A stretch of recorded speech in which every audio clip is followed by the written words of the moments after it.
kasih Anda masih bersama kami dalam Berita Papua hari ini. Untuk Anda yang baru saja bergabung, kami akan sajikan kembali 3 berita utama.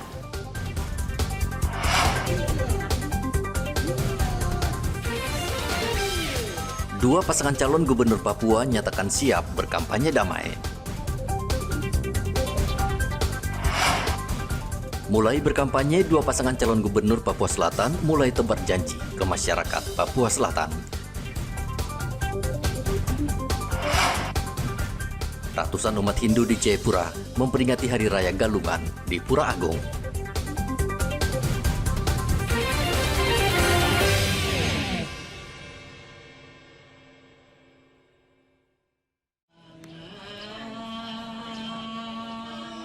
Umat Hindu di kota Jayapura merayakan Hari Raya Galungan dan Kuningan di Pura Agung Surya Buwana, Skyland, Jayapura.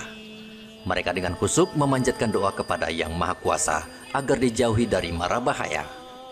Hari Raya Galungan merupakan perayaan yang sangat penting bagi umat Hindu karena Galungan bermakna kemenangan Dharma atau kebaikan melawan kejahatan.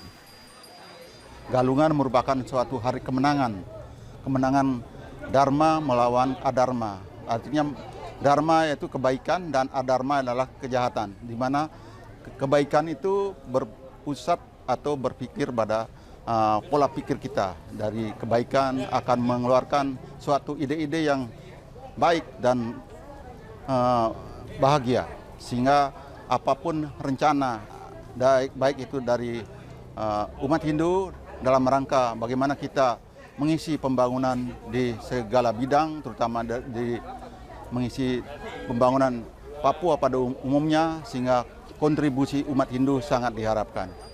Pembimbing masyarakat Hindu Kantor Wilayah Kementerian Agama Provinsi Papua, Iwayan Wira Atnyana, berdoa agar seluruh masyarakat dianugerahi kesehatan, keselamatan, kebahagiaan, serta kesejahteraan.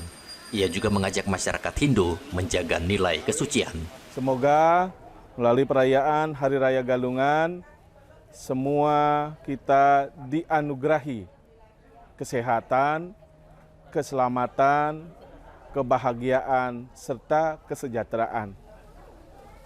Melalui perayaan Hari Raya Galungan, kami selaku pembimbing masyarakat Hindu mengajak seluruh umat Hindu tetap menjaga nilai-nilai kesucian yang dimaknai dengan perayaan Hari Raya Galungan.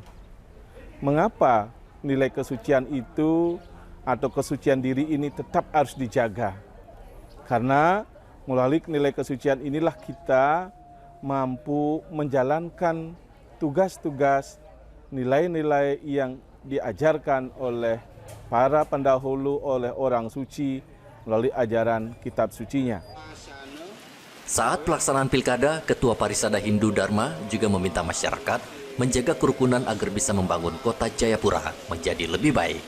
Ia juga meminta umat Hindu di Papua tetap berpegang pada ajaran agama dan merawat toleransi serta hidup berdampingan dengan berbagai suku dan budaya di Papua. Hendra melaporkan dari kota Jayapura, Papua. Stunting atau kekurangan gizi pada anak-anak masih banyak terjadi di Merauke, Papua Selatan.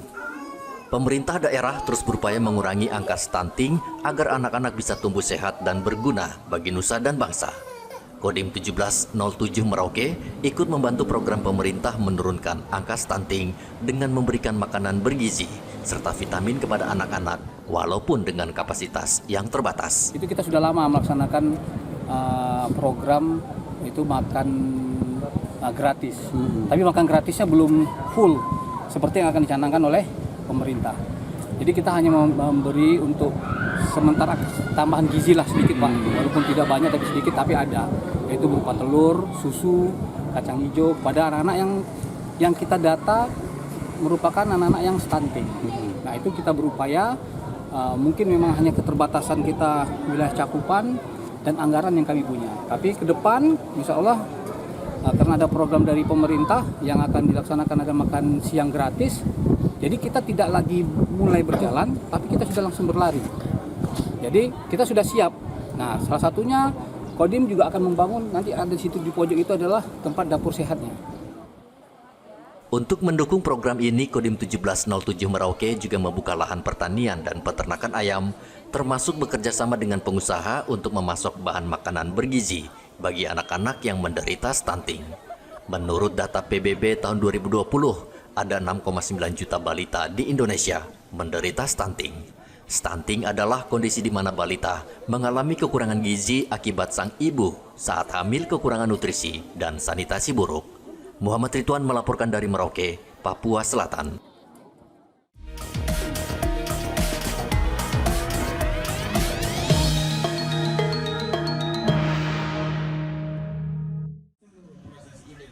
Bawaslu Provinsi Papua mengimbau seluruh peserta Pilkada 2024, baik pasangan calon gubernur dan wakil gubernur, serta tim pemenangan, agar membuat rekening khusus dana kampanye karena sudah memasuki masa kampanye.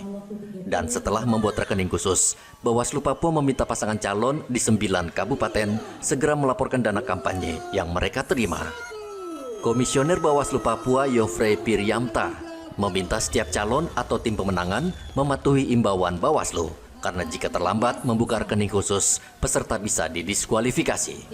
Mereka harus buka rekening khusus dana kampanye, lalu menyampaikan laporan awal dana kampanye, lalu juga nanti di pertengahan tahapan itu mereka harus melaporkan laporan sumbangan dana kampanye, lalu kemudian di akhir mereka harus menyampaikan laporan penerimaan dan pengeluaran dana kampanye, laporan akhir seluruh dana kampanye, untuk kemudian nanti prosesnya diserahkan ke KPU dan KPU menyerahkannya kepada tim audit untuk akuntan publik kalau saya tidak salah, untuk memeriksa laporan dana kampanyenya.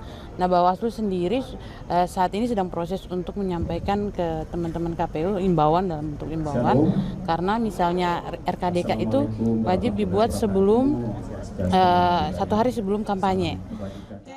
Menurut Ketua KPU Papua, Stef Dumbon, KPU sudah menerima laporan dana kampanye calon gubernur dan wakil gubernur Papua, dan saat ini tengah meminta data laporan pasangan calon bupati dan wakil bupati dari KPU Kabupaten. Dana kampanye sudah, tadi malam tanggal 24 itu semua sudah apa.